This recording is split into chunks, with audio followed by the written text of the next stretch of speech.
I'm Emma Curtin, host of a new true crime podcast called Murder Archives. It's set in Toorak in 1929 about the murder of Norma Reese McLeod. Search for Murder Archives where you're listening right now.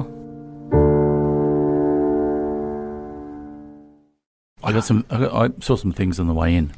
Saw some things? 3 things, but I won't take too long on either one. But I'll ask you, okay, because this is what I was thinking. Mm-hmm. I saw an ad for Phil Collins. Phil Collins is coming to Australia. Yeah, it's called Not Dead Yet. Is that what it's called? Yeah, Not Dead Yet. Still not dead. Or what's he going to open with? He couldn't open with Leaving. What is it? Air Tonight? I feel it in the air tonight. Surely I can't stand Phil Collins. I used to be, but not anymore. I did a sketch with him, but that's another story. You did a sketch with Phil Collins? Yeah, I'm sure he's a lovely guy. Yeah. Let's see his wife for his nanny. Broke up by fax. That's the Phil Collins story. You know stuff. Describe for me the classic person that will be going to that concert. What do they look like? Me, but a bit fatter, a bit balder. It'll be a middle-aged person because also it goes back into Genesis, doesn't it? So a bit older than me. Comfortable shoes. I reckon 56, 57. Yeah. Probably would have come on public transport. Yeah, maybe had a walk through the park on the way there. One of the few times they come into the city, I'd say, for the Phil Collins concert. Yeah, I don't think Phil Collins is he's not like AC/DC or he's not like a massive bogan act, but he would still get a lot of people from the outer suburbs and country. Maybe Phil Collins. I don't think he was never cool. Put it that way. I don't think Phil Collins was ever cool. So Brian Ferry's playing. He's still cool. He's cool. Yeah. I would go. I would love to see that. I should go. A lot of people turned on Phil Collins, didn't they? Yeah, the old leaving the nanny. Yeah. Okay, so that. Nanny. What else I see? I saw a sign for a thing called Scooty. Oh, is that a new Zumba or? No, it's a Uber version, a scooter version of Uber. They do that in Indonesia. It's big in Indonesia. So a random person turns up and you jump on the back. And you jump on the back. Wow, it's like being on holidays in Bali. Wow. I would not do that. No. And I tell my kids not to do that. And I would have called it Scuba. Scuba? Much better name. Dink. Give us a dink. I remember years ago I used to go to Scouts and my brother would come and pick me up on his 27, give me a dink home. You don't see dinking anymore, do you? You don't see dinking. It would be highly illegal. Or sitting on the front bars. Sitting on the handlebars. Yeah. Well, your feet, where did your feet go? Sort of on the front forks? Sort of on the front. Yeah. Often you'd see it at high school in the 70s. Good-looking guy, good-looking girl. He'd be giving his girlfriend a lift home on the handlebars. I remember you'd say to the girls, you want a dink, and it was always a bit of a... it's like jumping on my horse. Yeah. Dreamed of that. Okay, and I saw a sticker on the back of a truck that was an advertisement for Northern Territory tourism. You know what it said? Are you doing it now? No. No. I think we talked about it. Yeah, we did. Yeah. It said, see you... in the NT. That's a bit rude. That's not that. Do you reckon a guy of our generation passed it not knowing what it meant? Because it was good work there, Nigel. 2 cars ahead of me, and I'm looking at it going, that says what I think it says, and I couldn't see the middle 2 words. It says the C-bomb. Yeah, the C-bomb. I'm not big on. I don't. It's one I don't use. Young comics use it a fair bit. And but so really, you are.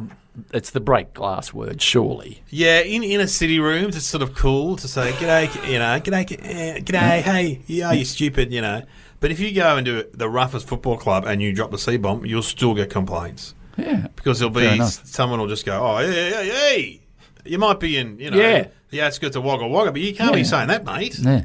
But the younger kids don't mind it. It's like a term of endearment. There's nowhere to go now after that. No, there's nowhere to go. Except this podcast. Hello and welcome to Somehow Related, and now please welcome your hosts Glenn Robbins and Dave O'Neill. I was listening to the music the other day, as was my wont. Yeah. It's good music to march to. It is a bit marchy. And the only reason I say that is because I went to and you can ask me why I was there, but I went to the police graduation. Oh, yeah. Why? Yeah, I know why. Because I did some work, a charity thing for Graham Ashton, the Commissioner of Police, which means, yes, I'm green-lighted. If I was to do something inappropriate, I would make a phone call and I wouldn't. You're like Neddy, what's trouble. his name in New South Wales in the 80s? Ned, what's his name? I could carry a weapon and they wouldn't pull me over. You're like Roger Rogerson. You got that? Yeah. And why am I saying that? Oh, yes, and they were doing marching. Oh, there's a bit of marching music. Yeah, a bit of marching on, bit of do the thing and then march off again. And I had a crack at the marching while I was there, and they said I wasn't bad. Oh, there you go. It seemed a little patronising for me to, after the event, to be walking around marching. the courtyard. How doing a bit of many marching. police graduated? Oh, I haven't got the stats, but I think it was about 80. Oh, 80. And they do them every 2 weeks. But I saw an outdoor one with horses and bagpipes and... Any short police? Because there used to be a height requirement. Now there's no height requirement. Good question. A lot of nuggety, tough, under the 5 foot, under 6 foot. Yeah. A lot of big boys as well. Oh, yeah. A lot of big units. Yeah, and lots of women. Multicultural. Yep. Yeah. And they were also doing the PSOs. Oh yeah, the would-be police. Yeah. Yeah. Who you talk to them, they go, you know what? It's not a bad gig. Get on a train. Get to do all the tough stuff, but you don't have to do the really bad stuff, really domestics bad and stuff. stuff. Well, there probably were domestics on the train. Every 7 minutes, there's a whole new unit for domestic violence. Oh, it's every terrible. every 7 minutes. There's a lot of those ambulance shows on at the moment, isn't there? Yeah, a lot of ambulance shows. There's 2 Australian ones and there's a couple of UK ones. Oh, yeah. I got to say, I enjoy them. Yeah, they are good. Anyway, so why? Well, the music. Oh, the music, because of the marching. Yes, We should get our subjects. Yes. Now, these are special subjects, I believe, Sam. Thanks to Caroline for submitting this episode's topic. If you've got a topic suggestion, let us know using the email in the show notes or through the Somehow Related Facebook group. The topics are Peanuts cartoon and Martin Luther King. What was her name? Caroline. Good on you, Caroline. And you join the Facebook group. I'm active in there a little bit. Certainly Sam's in there, and Courtney, the producer, the other producer, is in there as well. So you got to get involved if you're on Facebook. Good on her for getting involved, and I wonder how she found it. I wonder if she spoke to Sam. I wonder how they... She's actually... So she's obviously got in contact with Sam. What if Caroline's a real person or just another fake person like Sam, another robot? Yeah. Anyway, Peanuts. I love Peanuts. Peanuts. That's Peanuts as in Charlie Brown. I love both versions. Love the ones you can eat. I love Charlie Brown. I used to wear a Peanut shirt. Probably when I first met you, I had this great Peanut shirt with all the characters. And a friend of yours, Kate Langbrook, used to call me a Christian because Schultz, the guy who drew Peanuts, was a Christian.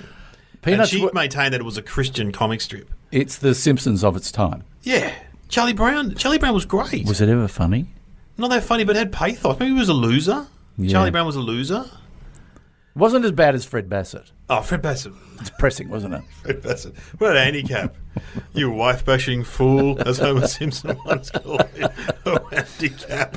You wife-bashing. And then there's Australia's own Snake Tales, which is still going, I believe. Garfield. No, Peanuts stood above all of those. All right, I reckon. And I loved my favourite character, Pigpen.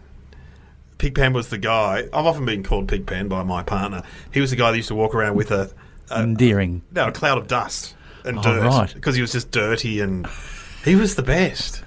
And there was Lucy. Remember Lucy, the cute one, and Linus. There was a security blanket. Schroeder. That was Linus. I think had the blanket. Yeah.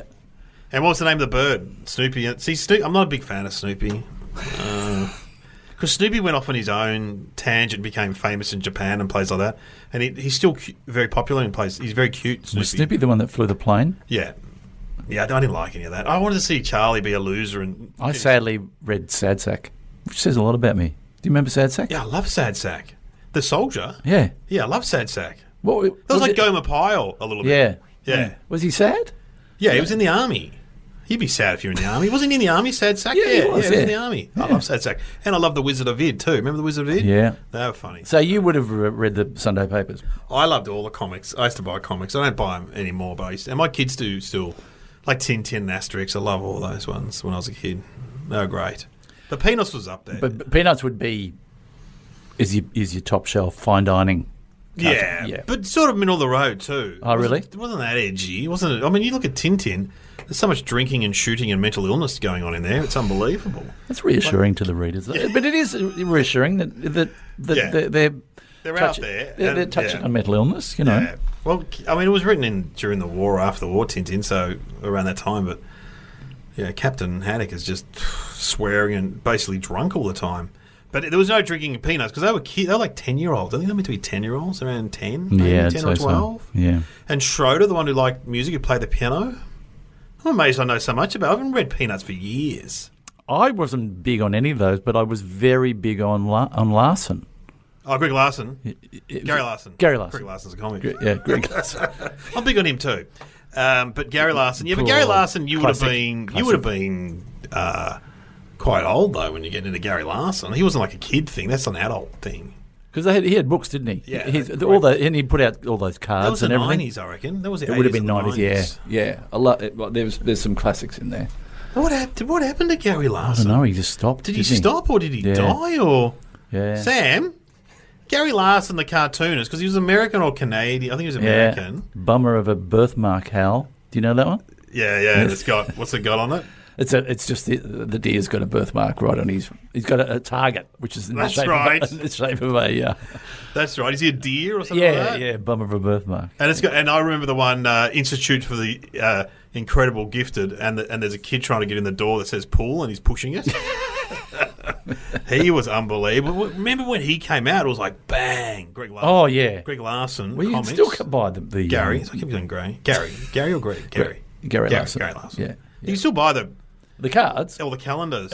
That's the only collection that I have. I've collected all his books. Wow. And if I open it up to any page, it always makes my day feel better. And the other great one, which I've heard stand-ups do too, but I'm sure Gary Larson's first one to do it was people drive past and go moo to cows, and the cow says the other cow, that cow's driving a car. That's so good. I like the one where the guys working at the donut shop, and the owner's going through the till, and the owner's going, God, we're moving over like 3,000 units and we're not making any money. And you look at the attendant and he's really, really fat. Yeah. With a guilty look on his face. Okay, Sam. Gary Larson is apparently very ill. He also doesn't believe in the internet and asks fans not to repost cartoons. Wow, okay, so he's Fair quite enough. sick. And Fair enough, though. If he doesn't want it to be reposted, he did it. It was of its time, so let it be what it is. Someone's got to do a movie or a teleseries about him, because that would be great to see. Because they've done a series about who was the other guy that was similar to him who came later, who was in a wheelchair and did all. I think it's Gary Callahan. Callahan, you know that guy, and they had the classic. The classic one was the wheelchair's tipped over in the desert, and there's like some scrapings, and the two guys following on horses go, he won't get far. He was great too, Callahan. Yeah, they made a movie about him. Because were a lot of them in Playboy? I think originally, for sure. Interesting. Well, Schultz wouldn't get involved in Playboy because he was a Christian apparently. Okay. And what was Martin Luther King? Well, he was a black civil rights activist who got assassinated. Was he Junior? Martin Luther King Jr. He might have been. He was the one that said, "I have a dream. I have a dream." He'd been to the Promised Land and been to the top of the mountain. Yeah, the scene. Interesting about that speech. I remember reading about that once. That he worked it up with another guy, and he just didn't get up there. He's like a stand-up. He had used that several times throughout the week. He worked it up, and then when it's a bit. I got a bit. Yeah, relax, guys. I'm going to take this crowd. Here we go. I have a dream, and then bang, smashed it. All of those guys, a lot of them, like Obama, they have a certain rhythm. Yeah. Which is, what do you call it? Like a preacher, sort of. Yes. Malcolm X is the same. Yeah, they really know how to get a crowd going. Oh, yeah. And the message is stronger given that it's done in that music or that rhythm. Well, you see some comics use it. Like Chris Rock's a bit like that, but also Sam Kinison. Remember Sam Kinison? He used to scream. But he was a preacher. Yep. He was a preacher, and so he used all these preaching techniques in stand-up. Yep, and just hit the button at the right time. Yeah. I was watching, he was doing that stuff about going to get married. Here's the face you're going to see for the next 30. Ah! Would have loved to have seen him. Oh, yeah, he passed away. Yeah, had a pretty bit of a rock and roll life. Martin Luther King, civil rights, won a Nobel Prize, apparently. Yeah. What for, I don't know. Something to do with peace. Yeah. Something to do with, Well, I don't know what the connection would be between Martin Luther King and Peanuts. Because I know Schultz was a white guy. It must be German background with a name like Schultz. Schultz. Sounds like he's from Hogan's Heroes. No, are we moving to? Have you got any inkling? I reckon I've got half an inkling. All right. Well, why don't we have some music? Do you want to have some music? Why don't we have Martin Luther's famous speech? Yeah, why not? Let's hear the famous speech. So, but you pretend that you were on before him, right? Oh, okay, I'll do the warm up, and then you go back into as I've discussed before, Adolf Hitler had a warm up guy. Rudolf Hess. Hess was the warm up guy. Yeah, he'd go out. So you pretend that you've just been on, okay. right? No, I'm going to bring. Are you going to bring him on? I'll bring him on. I want to hear someone talk to him before he goes on to explain what the crowd's like. All right. So you come back and you're talking to Martin now. Martin, they are red hot out there, mate. They're ready for you. They didn't give me much because I'm a white guy from Australia, but I reckon it's your audience. Yeah. They're a headliner audience. They're not here for me. What stuff? What's other stuff? That's not a very good muffler. What's his voice like? What would his voice be like? I don't know. Do the dream stuff. Yeah, just do the dream stuff, Martin. Should I open with that? Definitely open with that. Right. Talk about, being black as opposed to being white. Yeah. I did stuff about the suburbs of Melbourne. They didn't like it at all. I've got some stuff about Promised Land. How would that sound? I reckon that'd be good. Yep. Yeah, but definitely hit them hard. There's a lot of people out there. Yeah. Hit them hard. Make an impact. Don't be on too long, though, because, we've got to get the bus back to the hotel. I don't want to hang around because it could be some kind of riot. And I'm a bit worried about that hotel, by the way. You don't worry about the hotel? That's where it happened. Oh, that's where Martin got killed. Well, okay. Yeah. Let's not rush back to the hotel, Martin, because I got a bad feeling about tonight. But anyway, good luck with the speech, and we'll see you on the other side, yeah? Yeah. Okay, cheers, thanks. bye. I have a dream that one day this nation will rise up and live out the true meaning of its creed. We hold these truths to be self-evident that all men are created equal. Powerful stuff. That was good. Stuff. Good. You reckon he would have written that himself? He wrote it with another guy, apparently. That's what I read years ago. I remember reading about it. He worked it up with another guy, one of his writers. Because I know that a friend of mine, Jeff Stilson, hello Jeff, he's an American comedian, he wrote for Clinton. Oh, he wrote for Clinton? Yeah. Oh. Did he write the line, I did not have sexual was it relations with that woman? He didn't write that one. But he does tell the story that Clinton was a little bit flirty with his wife. With Jeff's wife? Yeah, hands-on, I'd say. That doesn't surprise me at all. Now, Jeff Stilson's... he lived here for a while because he married an Australian. Yes, that's right. But he's moved back to LA, isn't he? He's working over there now. He set up the Late Late Show with James Corden. That was his job. I know. He auditioned people. He was the executive producer or something. We didn't get a call, but anyway, next time. Okay. I'm going to say that Peanuts didn't do anything political. No. But the one person that they mentioned in a and I haven't read this cartoon, by the way. And they quote Peanuts quotes Martin Luther King. Does a quote from Martin Luther King, and that's the only one they do. Right. Well, I'm gonna say Martin Luther King and Charles Schultz were childhood friends, and in fact, the idea for Peanuts, was Martin's idea. But that's good. Schultz stole it. So Martin said, "Look, I can write a speech, and you know what? You know how we talk about that stuff about me having a blanket and you having whatever. You should write that up." And he's going, "Okay, good idea. I'm going to do that." And they were eating peanuts. They were eating peanuts at the time. What are we going to call it? Yeah, we'll call it peanuts. All right, Sam. What is the answer? In the month following Dr. Martin Luther King assassination in the USA, Charles Schultz, the creator of Peanuts, received a letter from Harriet Glickman, and mother of 3 in Los Angeles. She began in the letter, "Since the death of Martin Luther King, I've been asking myself what I can do to change those conditions in our society which led the assassination and which contribute to the vast sea of misunderstanding, fear and violence." And she implored Schultz to include a Negro character in the comic, and she felt the comic had tremendous importance in shaping the unconscious attitudes of our kids. Schultz was apprehensive at first, but after several letters he was persuaded to create Franklin. Franklin first appeared on the beach in a cartoon in July 1968 with Charlie Brown. Schultz received a letter from a Southern editor who said something about, "I don't mind you having a black character, but please don't show them in school together." Schultz never responded. Franklin went to school with all the other characters in the comic strip. Glickman told the news website Quartz you wanted to do something you felt powerless in a situation like that. I thought this might be a nice little idea. We've included links in the show notes. Good on him. That is amazing. Good on him. So he added a black character.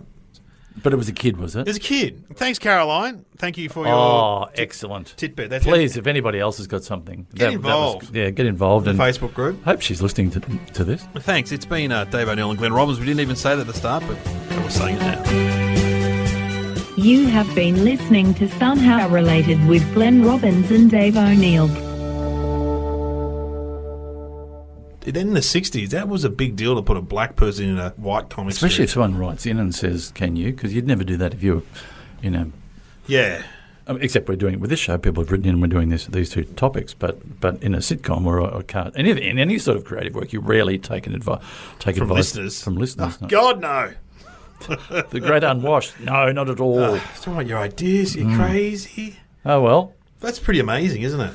Martin Luther King went to the promised land, or went to the top of the mountain, had the idea for peanuts. Yeah. No, she did. No, he didn't. No, hang on, I messed it up. Gosh. No, something like that. Something like that. But it's interesting, isn't it? I remember my dad used to bring home, oh, God, it's going to sound like the war years, but he'd bring home peanuts in their shell. Oh, yeah, we have them sometimes with the kids. Oh, so you can get them? You can still get them. Because they enjoy cracking them open. Yeah, that's the game, isn't it? And then you have a big pile of shells and then peanuts are great. Yeah. Peanuts are a great flavour. And I think they're very healthy for you.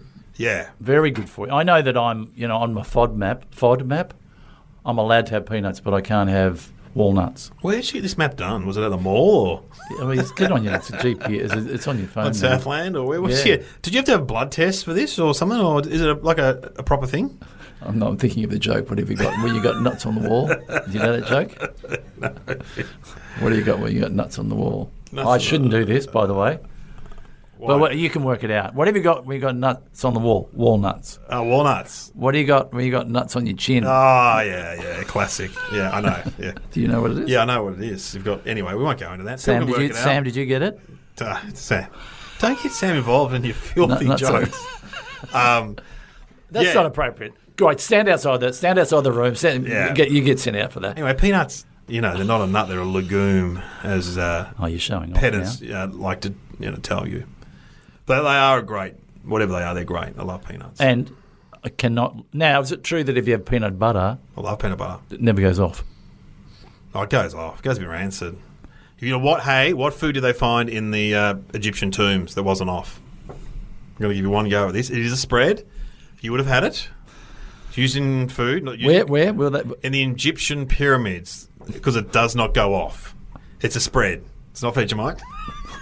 And I think Tutankhamun was having a bit of Nutella or Vegemite. What can't go off? What can't go off? Can I ask Sam?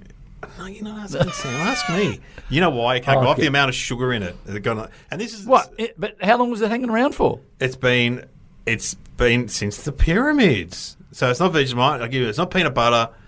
It's not Nutella. It's not almond spread. It's not chocolate spread. It's what cavemen would find and eat as a sweet treat. But getting it is quite dangerous. Let me say that much. Honey. Of course. God, it's right in front of me. Yeah, they found Egypt in the tombs, It's probably fake honey. It's probably just corn syrup.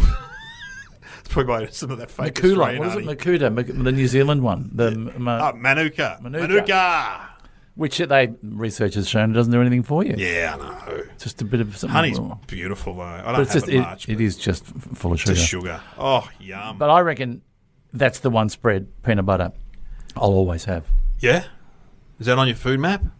Well, and I've been known to have a peanut butter and jelly sandwich. Oh, yeah, like jam. You mean jam? Yeah, but you got to call it peanut butter and jelly. My kids have that. Do they? Yeah. No big deal? No big woof? I love it.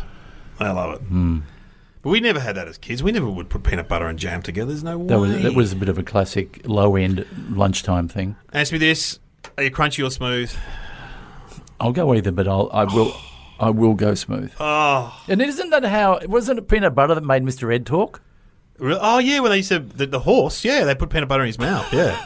The famous Mr. Ed. And what about the monkeys that could talk? Who were they? Oh yeah, there was a whole Lancelot. Sir Lancelot. Yeah, and they would put peanut butter on the roof. Yeah, That's tell you what, terrible. peanut butters. That's terrible. Yeah, peanut butter is the one thing that will get peanut butter will get chickens as well. I think they love it too.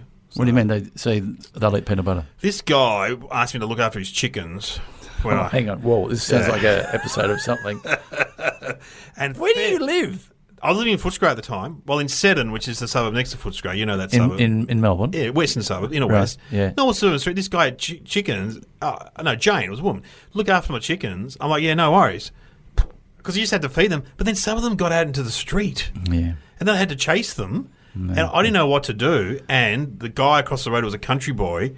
He was great. He goes, this is what you do. He got a can of cat food, opened it up, and they came running. They love cat food. And then he just grabbed them like a farm boy and chucked them over the fence. Because I couldn't pick them up. I chased them. It was like anyway. Benny Hill sort of. Benny Hill sketch. Chickens, they're pretty full on. Jeez, I've learnt some things today. Oh, it's been a My drive journey. home's going to be... It's been an absolute journey. Yeah. If you made it this far, check the show notes for more information and other shows on the Nearly Podcast Network. Hi, I've just ducked into the studio after Dave and Glenn. My name's Emma, and I've got a podcast too. If you're into true crime, then check out Murder Archives. It's about the death of Norma Reese McLeod in Toorak in 1929, and we're looking to get your input.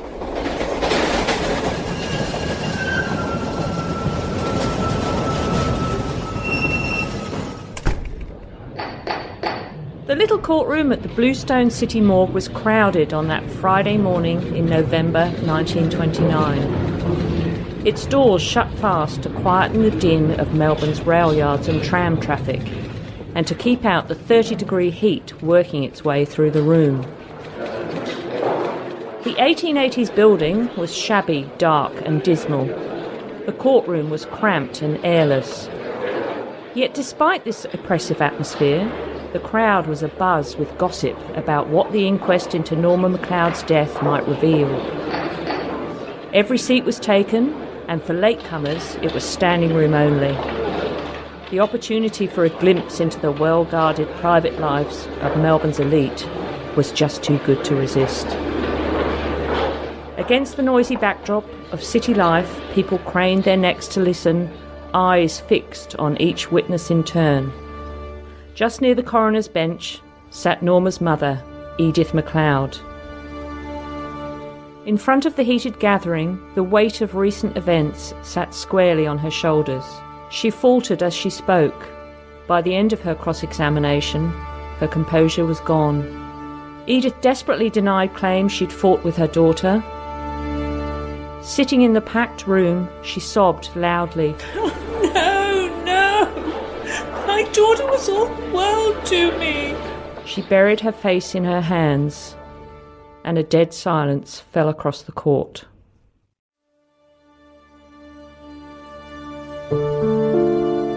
Welcome to Murder Archives, where we re-examine mysterious deaths, reimagine private lives, and give voice to long-forgotten victims of crime.